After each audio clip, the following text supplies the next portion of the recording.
Assalamualaikum warahmatullahi wabarakatuh. Hai anak-anakku semua, bagaimana kabar kalian? Pastikan selalu sehat dan siap untuk menerima pelajaran ya. Bersama saya Ibu Suharni Herman Dan saya Ibu Siti Nurbaya akan mendampingi kalian pada video kita kali ini.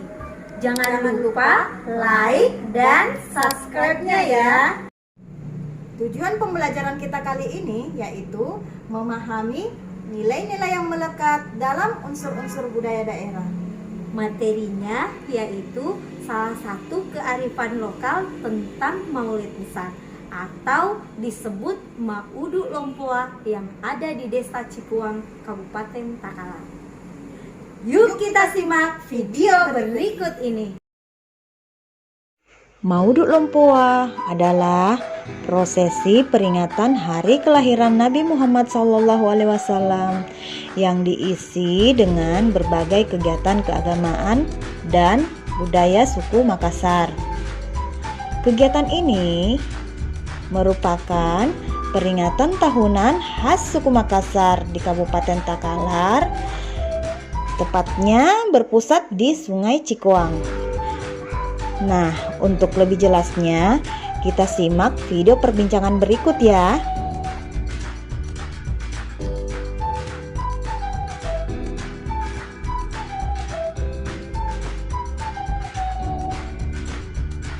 Sekarang bisa sedikit berbincang bagaimana proses terjadinya asal mula diadakannya Maudu Lompoa di Desa Cikuang ini. Oh iya. Jadi asal mula masuknya dilaksanakannya Maudu Lompoa di Cikuang ini yaitu pada abad ke-15 ada seorang ulama besar.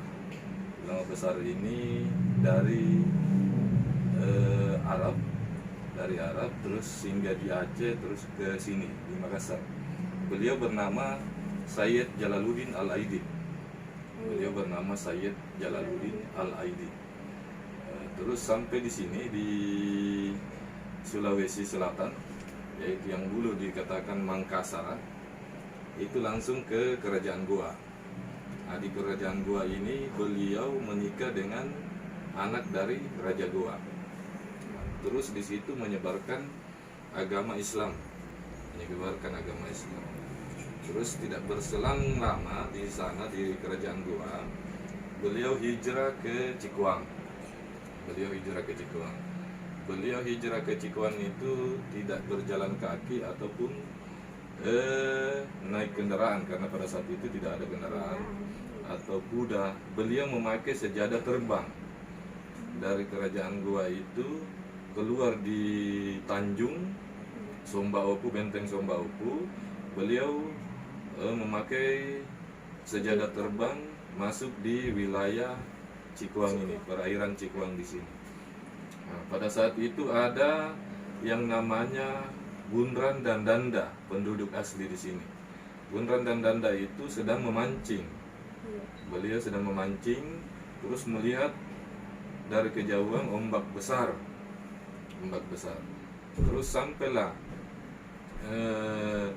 Syekh Jalaluddin Al-Aidid ini di dekat Bunran dan Danda. Beliau ombak besar ini turun mengecil sampailah kelihatan sejadah terbang pada saat itu. Nah, di situ sejadah terbang, di atasnya Syekh Sayyid Jalaluddin Al-Aidid dengan gucinya di samping kanan dan bertanya ke Danda dan Bunran. Beliau bertanya ke sana, ini daerah apa? Dia bilang Danda dan Bunran ini Cikuang. Disitulah mereka diajak masuk di sini. Pada saat itu Sayyid Jalaluddin mengatakan bahwa Bunran dan Danda ini adalah saudaranya. Nah, beliau masuk di sini. Nah, terus beliau mengajarkan di sini, mengajarkan agama Islam, menyebarkan agama Islam di sini dengan kitab-kitabnya, kitab Arate di situ, kitab Maudu, kitab Atumate, ada semua di sini diajarkan. Nah, disitulah asal mulanya Maulid Lompoa. Terus tradisi-tradisi yang dilaksanakan dulu pada abad ke-15 sampai sekarang masih kita laksanakan sesuai dengan petunjuk dari beliau Syekh Sayyid Jalaluddin Al-Aidin pada abad ke-15 itu sampai sekarang. Nah, beliau menyuruh untuk melaksanakan, untuk memperingati kelahiran Nabi besar Muhammad sallallahu alaihi wasallam dengan simbol maudu ini, simbol maulid ini, Maulid Lompoa. Satu lagi Karen Pak, terkait dengan bagaimana kita pelaksanaannya sampai prosesnya. Prosesi Maulid Lompoa atau maudu di Cikuang. Ini kan Maulid Lompoa maulid yang besar, yang terakhir dilaksanakan. Sebelum Maulid Lompoa masih banyak maulid kecil. Masih banyak yang maulid kecil yang dilaksanakan oleh tuan-tuan. Tuan-tuan ini yang yaitu tuan guru. Tuan guru ini ada pengikutnya. Jadi di sini keturunan Syekh Jalaluddin itu disebut tuang. Kalau perempuan disebut saripa. Jadi kalau kita dari kerajaan ada dua dari keturunan Syekh Jalaluddin dengan keturunan kerajaan Laikan, itu Makasaun Relangi, perpaduan di situ.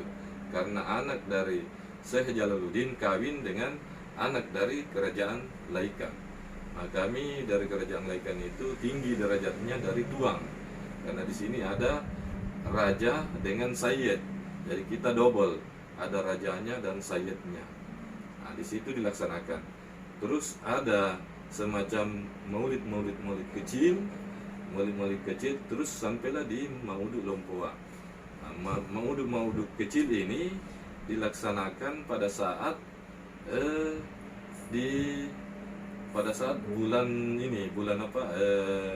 masuknya bulan sesudah bulan Safar, masuknya bulan Maulid.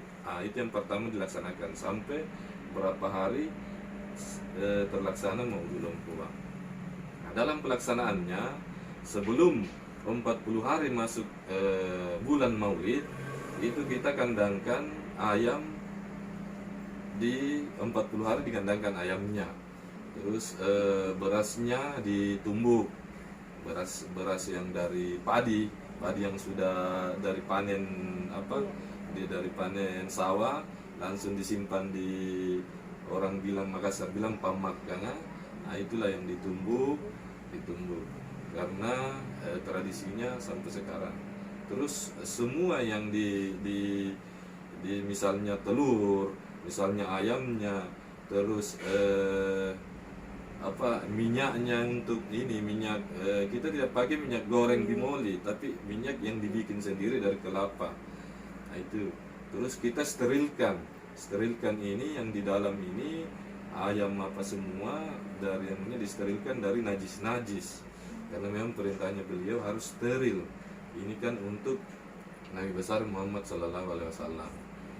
Di situ telurnya ada, ayamnya ada, terus berasnya ada, terus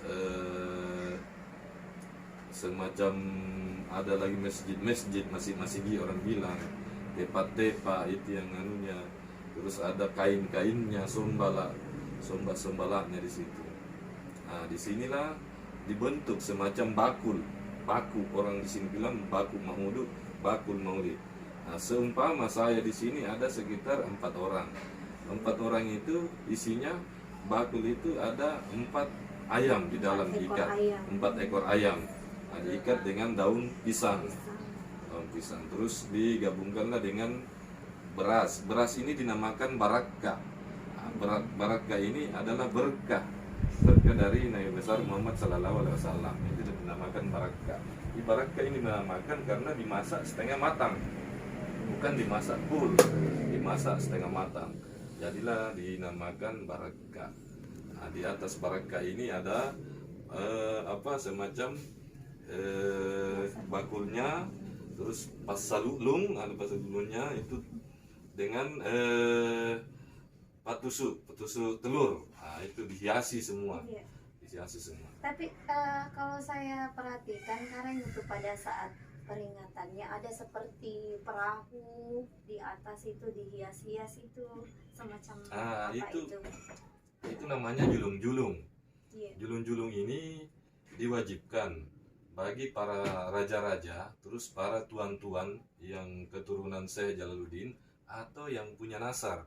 Misalnya saya bernasar tahun depan pakai julung-julung. Walaupun bukan sayyid, walaupun bukan karaeng, tapi dia bernasar atau pengantin baru, dia wajib memakai julung-julung kalau ada nasarnya. Kalau seumpama tidak ada nasar, bagi yang bukan keturunan atau pengikut, dia cuma pakai kandawari yang segi 4 itu. Yang segi 4 itu. Terus untuk persiapannya itu kira-kira memakan biaya berapa itu karena Mungkin cepat besar ya. Mungkin dalam satu keluarga tergantung dari apa kita pakai julung-julung atau kita pakai kandawari yang segi 4. Kalau julung-julung itu budgetnya agak tinggi. Misalnya saya di sini mungkin dalam satu julung-julung itu memakan sampai 10 jutaan. Karena kita hiasi di situ.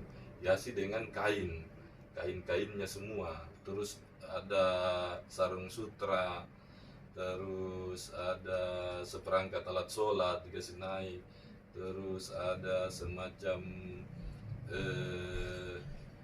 kain-kain yang baju-baju apa, baju muslim, baju kaos, itu semuanya kadang-kadang masuk budgetnya sekitar 10 juta sampai 12 juta satu julung-julung. lumayan juga kan Lumayan. untuk persiapannya Untuk dalam persiapan. 1 tahun. Dalam 1 tahun. Iya. Saya kira mungkin cukup Kareng untuk Terima kasih untuk wawancaranya untuk hari ini, perbincangannya. Terima kasih sudah menyempatkan waktu untuk kami. Sama-sama. Terima kasih juga kami ucapkan dan kita kembali untuk hari ini kegiatan wawancara perbincangan kita dengan Karem Baso. Alhamdulillah, semoga apa yang anak-anakku bisa lihat pada video pembelajaran ini bisa dijadikan sebagai sumber belajar untuk kearifan lokal di Kabupaten Takalar, tepatnya di Desa Cikuang, Kabupaten Takalar, Provinsi Sulawesi Selatan. Demikian dari kami berdua. Assalamualaikum warahmatullahi wabarakatuh. Demikianlah video kita kali ini. Semangat belajar. Mari mencintai dan melestarikan budaya daerah kita. Wassalamualaikum warahmatullahi wabarakatuh.